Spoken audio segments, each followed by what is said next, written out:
홍대의 과거 영광부터 현재의 위기, 그리고 젠트리피케이션이 남긴 상처를 심층적으로 다룬 영상입니다. 홍대의 역사를 시간순으로 구성하고 인문학적 성찰과 현장의 목소리를 담아 서술적인 톤으로 작성했습니다. B-롤 밤에도 화려하지만 어딘가 텅 빈 듯한 홍대 거리의 풍경, 임대 무늬가 붙은 공실들, 화려한 프랜차이즈 간판들 사이로 보이는 낡은 골목. 여러분, 홍대라는 단어를 들으면 무엇이 가장 먼저 떠오르시나요? 누군가에게는 밤새 멈추지 않는 클럽의 비트일 것이고, 누군가에게는 길거리 버스킹의 낭만일 겁니다. 또 다른 이에게는 한국 인디 음악의 성지이자 예술가들의 해방구였던 그 시절의 향수겠죠. 하지만 지금의 홍대는 어떤가요? 우리는 오늘 조금 불편한 이야기를 해보려 합니다.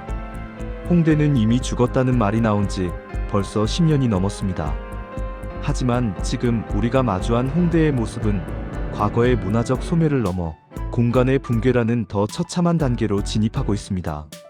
1990년대 예술가들이 빚어낸 독특한 색채가 어떻게 자본이라는 거대한 파도에 휩쓸려 나갔는지, 그리고 그 결과가 왜 우리 도시 문화 전체의 비극인지 홍대의 몰락 과정을 심층적으로 파헤쳐 보겠습니다. 홍대의 역사는 1980년대 중반으로 거슬러 올라갑니다. 당시 홍익대학교 미술대학 학생들이 학교 근처에 작업실을 꾸리기 시작하면서 이 지역만의 독특한 분위기가 형성됐죠. 당시 홍대는 서울의 변두리였습니다. 임대료가 쌌거든요. 가난한 예술가들에게는 최고의 안식처였습니다. 90년대에 들어서면서 이곳은 인디 문화의 발상지가 됩니다. 드럭, 블루 데빌 같은 라이브 클럽들이 생겨나고 크라잉넛이나 노브레인 같은 밴드들이 한국 대중음악의 판도를 바꾸기 시작했습니다.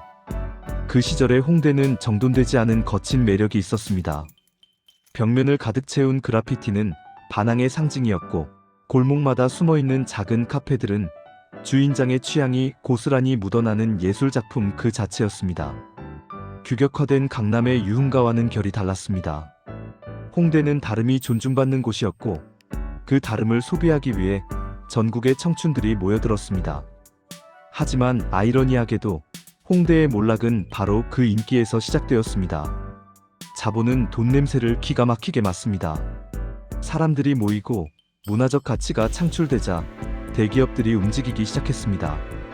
2000년대 중반, 2호선 홍대 입구역이 공항철도와 경의중앙선의 환승역이 되면서 접근성이 폭발적으로 좋아졌습니다. 이때부터 홍대는 더 이상 아는 사람만 가는 아지트가 아닌 거대한 상업지구가 되었습니다. 먼저 쫓겨난 건 예술가들이었습니다. 건물주들은 임대료를 올리기 시작했습니다. 한 달에 몇십만 원 하던 지하 연습실 임대료가 수백만 원으로 뛰는 건 순식간이었습니다. 노래하고 그림 그리던 사람들은 더 싼 곳을 찾아 상수동으로, 연남동으로, 합정동으로 밀려났습니다. 그리고 그 빈자리를 거대 자본의 프랜차이즈 카페와 옷가게들이 채웠습니다. 이 과정을 우리는 젠트리피케이션이라 부릅니다. 낡고 낙후된 지역이 활성화되면서 원주민이 내쫓기는 현상이죠. 하지만 홍대의 젠트리피케이션은 유독 잔인했습니다. 홍대의 핵심 가치는 다양성과 독창성이었는데, 이를 대체한 프랜차이즈들은 전국의 어느 번화가에 가도 볼 수 있는 똑같은 인테리어와 똑같은 서비스를 제공했기 때문입니다. 결국 홍대만의 색깔이 지워지기 시작한 겁니다. 2010년대 중반에 이르러 홍대는 소위 핫플레이스의 정점을 찍습니다. 하지만 내부적으로는 이미 썩어가고 있었습니다. 홍대를 홍대답게 만들던 독립서점, 소규모 갤러리, 개성 있는 펍들이 사라진 자리에 성형외과와 거대 편집숍, 그리고 우후죽순 생겨난 술집들이 들어찼습니다. 거리는 점점 시끄러워졌고 쓰레기와 소음 문제는 극에 달했습니다. 이제 홍대는 문화의 중심지가 아니라 거대한 술집 거리로 전락했습니다. 여기서 우리가 주목해야 할 지점이 있습니다. 바로 공간의 영혼입니다. 홍대라는 공간이 가졌던 영혼은 그곳을 점유했던 사람들의 열정이었습니다. 하지만 그 사람들이 사라지고 나니 껍데기만 남았습니다. 관광객들은 여전히 많습니다. 주말이면 홍대 앞은 발 디딜 틈이 없죠. 하지만 그들이 소비하는 것은 홍대의 문화가 아닙니다. 그저 홍대라는 이름의 브랜드, 그리고 그곳에서 찍는 인증샷일 뿐입니다. 자본의 논리는 여기서 멈추지 않았습니다. 홍대 본진이 비싸지자 자본은 주변 부인 연남동과 망원동까지 손을 뻗었습니다. 연트럴파크라는 이름으로 불리며 각광받던 연남동 역시 홍대의 전철을 그대로 밟았습니다. 조용했던 주택가는 카페 거리로 변했고 평생을 그곳에서 살아온 노인들은 소음과 지가 상승을 견디지 못하고 떠났습니다. 홍대라는 독이 주변 지역으로 퍼져나가는 형국이었습니다. 결정타는 코로나19였습니다. 집합 금지와 영업 제한은 홍대의 마지막 자존심이었던 클럽 문화와 공연 문화를 고사시켰습니다. 수많은 라이브홀들이 문을 닫았습니다. 공연할 곳을 잃은 뮤지션들은 아예 홍대를 떠나거나 음악을 포기했습니다. 팬데믹이 끝난 지금 홍대는 다시 사람들로 붐빕니다. 하지만 돌아온 것은 예전의 그 문화가 아닙니다. 탕후루 가게, 무인 사진관, 사행성 게임장들이 홍대의 메인 스트리트를 장악했습니다. 현재 홍대의 공실률은 역대 최고 수준을 기록하고 있습니다. 이상하지 않나요? 사람이 그렇게 많은데 왜 가게들이 문을 닫을까요? 이유는 간단합니다. 임대료는 천정부지로 솟았는데 정작 소비의 질은 떨어졌기 때문입니다. 홍대를 찾는 주 연령층은 10대와 외국인 관광객으로 바뀌었습니다. 그들은 큰 돈을 쓰지 않습니다. 얇은 주머니 사정에 맞춰 저렴한 프랜차이즈나 길거리 음식을 찾습니다. 반면 건물주들은 과거의 영광에 취해 임대료를 낮추지 않습니다. 결국 수지 타산을 맞추지 못한 상인들이 떠나고 그 자리는 비어있거나 단기 팝업 스토어들만 전전하게 됩니다. 이는 전형적인 상업적 자멸의 단계입니다. 매력이 사라진 공간에 임대료만 높게 책정되니 자본력이 있는 대기업조차 홍대 안테나숍 운영을 포기하는 사례가 늘고 있습니다. 이제 홍대는 가장 앞서가는 곳이 아니라 가장 먼저 무너지는 곳이 되었습니다. 우리는 홍대의 몰락에서 무엇을 배워야 할까요? 도시의 문화는 돈으로 살 수 없다는 사실입니다. 문화는 오랜 시간 동안 그곳에 머무는 사람들의 손때가 묻어야 형성됩니다. 지자체와 정부는 홍대를 살리겠다고 각종 조형물을 세우고 축제를 엽니다. 하지만 그것들은 생명력 없는 전시행정에 불과합니다. 진짜 홍대를 살리고 싶었다면 예술가들이 임대료 걱정 없이 창작할 수 있는 환경을 보존했어야 합니다. 홍대 앞 걷고 싶은 거리를 걸어보십시오. 화려한 네온사인 아래 구걸하듯 공연하는 버스커들이 보입니다.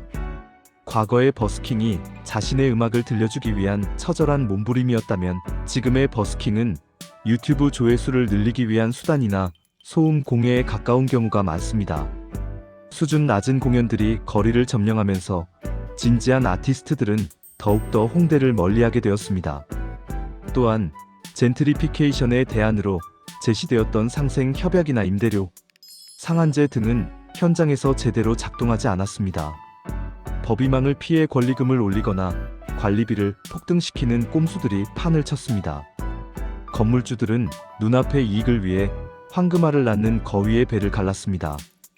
거위가 죽고 나면 황금알도 더 이상 나오지 않는다는 것을 그들은 뒤늦게 깨닫고 있습니다. 홍대의 몰락은 단순히 한 지역의 쇠퇴가 아닙니다. 대한민국 도시 재생 사업의 처참한 실패 사례이자 문화적 다양성이 자본에 의해 어떻게 말살되는지를 보여주는 보고서입니다. 우리는 이제 제2, 제3의 홍대를 걱정해야 합니다. 성수동이 그렇고 을지로가 그렇습니다. 힙하다는 소문이 나면 어김없이 자본이 유입되고 원주민이 쫓겨나며 결국 프랜차이즈 거리가 되어 생명력을 잃는 이 파괴적인 순환 구조를 언제까지 지켜봐야 할까요? 이제 홍대에는 홍대가 없습니다. 홍대라는 이름만 남은 유령 도시가 되어가고 있습니다. 화려한 조명 뒤에 가려진 텅 빈 공실들, 그리고 무너진 예술가들의 꿈이 그 사실을 증명합니다. 혹자는 말합니다. 시대가 변한 것이라고, 소비 트렌드가 바뀐 것뿐이라고 말이죠. 하지만 문화의 뿌리가 뽑힌 자리에 세워진 상업주의의 탑은 결코 오래갈 수 없습니다. 우리는 기억해야 합니다. 홍대가 우리에게 주었던 그 해방감과 에너지를요. 그것은 결코 대형 쇼핑몰이나 프랜차이즈 술집에서 느낄 수 있는 것이 아니었습니다. 좁고 어두운 지하 공연장에서 흘러나오던 땀냄새 섞인 음악, 낡은 캠퍼스 앞에 앉아 밤을 지새우던 미대생의 눈빛, 세상의 기준에 맞추지 않고 자신만의 길을 가던 수많은 괴짜들이 모여 만든 기적이었습니다. 홍대의 몰락은 우리 사회가 가치보다 가격을 우선시했을 때 어떤 결과를 초래하는지 보여주는 엄중한 경고입니다. 지금이라도 우리는 멈춰서 생각해야 합니다. 우리가 원하는 도시의 모습은 무엇인지, 우리가 지켜야 할 문화의 원형은 어디에 있는지 말입니다.